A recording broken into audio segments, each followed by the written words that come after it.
Hello po, good afternoon. Branch tayo, branch. Sarsyado po na tilapia. Ayan po. Madami lang sabaw kasi marami kami dito. Tilapia. May pinaksiw pa po dito pero yung may ampalaya talong. Bagoong. Kain po tayo. Thank you, Lord.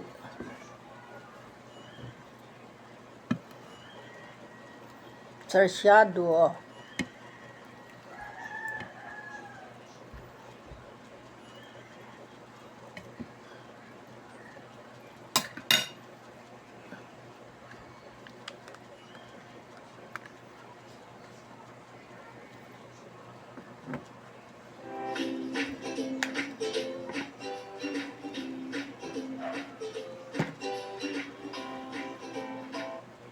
Isang matandang lalaki, suot Agong ang mga damit na paligulang ng katawan ko. Napakainit po dito talaga. Grabe. Hindi mo na malaman kung paano ang gagawin sa katawan dito.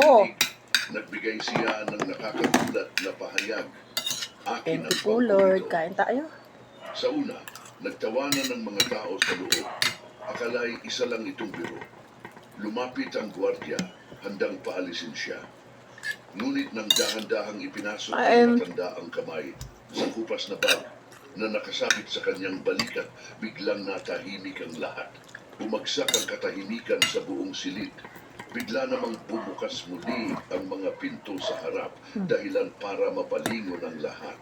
Lahat ng mata ay tumingin sa pasukan.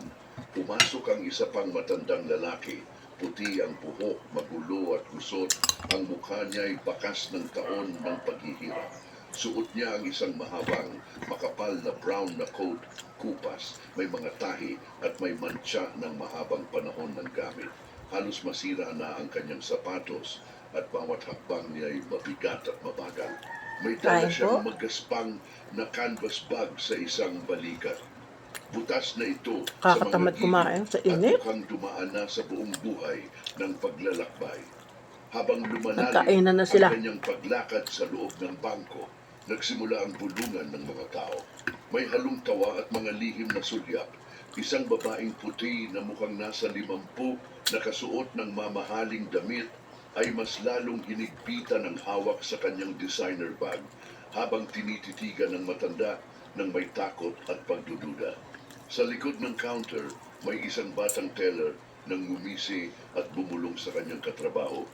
Baka naligaw lang siya dito. Kalat naman niya. Umikot ang mata ng kanyang katrabaho at sumagot ng may ngisi. Malinaw na hinuhusgahan ang matanda base lang sa kanyang itsura. Ngunit hindi nagpahalata ang lalaki. Naglakad siya ng may tahimik na determinasyon.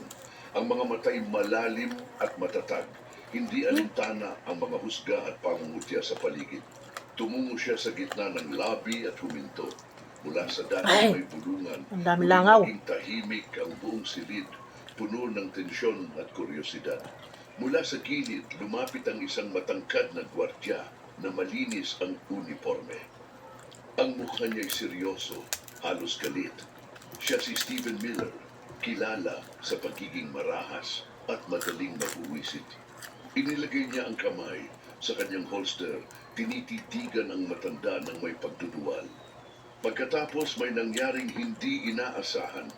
Tumuwid ng tayo ang matanda, tumingin sa lahat ng nanonood at binasag ang katahimikan. Ang boses niya'y kalmado ngunit matatag. Akin ang bangkong ito.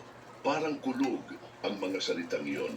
Mabilis na napalitan ang katahimikan ng malalakas na tawanan, puno ng pangungutya at di pananampalataya. Ngunit si Johnny Kirby, ang matanda, ay hindi natinag. Nanatili siyang nakatayo, waring inaasahan niya na ang ganoong reaksyon. Habang nagtatawanan ang mga tao, nanatiling matatag ang kanyang mga mata. Hindi siya tumingin sa iba. Sa gitna ng marangya at makintab na bangko, mukha siyang hindi napapagay doon. Ngunit sa isang banda, tila siya pa nga ang pinakanararapat naroon. Ang inaakalang biro ay malapit ng maging isang bagay na mas makapangyarihan. Hindi gumalaw si Johnny. Sa malinaw at matatag na tinig, Muli niyang sinabi para marinig ng lahat. Akin ang bangkong ito. Muling sumabog ang silid sa tawanan, ngunit hindi lang gulat ang laman ng pagtawa, may halong matinding pagmamaliit. Para sa marami roon, ang ideya ng isang dukhang lalaki na nagmamay-ari ng ganoong bangko ay katawa-tawa at para sa iba, nakakainsulto pa. Sa isang sulok, dalawang batang teller na sina Armando at Martin ang nagbulungan ng may panlilibak. Sigurado akong lasing yan, yung mga matandang galing sa looban. Puro illusion lang ang buhay, ani Martin sabay ngisik. Baka akala niya nasa opisina ng DSWD siya, sagot ni Armando na may mapanuksong tawa. Sapat ang lakas ng kanilang bulong para marinig ni Johnny, ngunit wala siyang sinabi. Nakatitig lang siya sa main counter kung saan naroon si Albert Temp, ang manager ng bangko. Si Temp ay isang lalaki sa 40, blonde, magara ang bihis, at mukhang may kontrol sa lahat. Ang kanyang mapupungay na asul na mata ay matalas at mapagmasid. Habang patuloy ang tawanan at bulungan, kumunot ang noo ni Temp, kumindat siya kay Steven, ang gwardya. Lumapit si Steven kay Johnny at may halong panunuya ang kanyang tinig. Okay na, matanda. Tapos na ang palabas mo. Umalis ka na rito.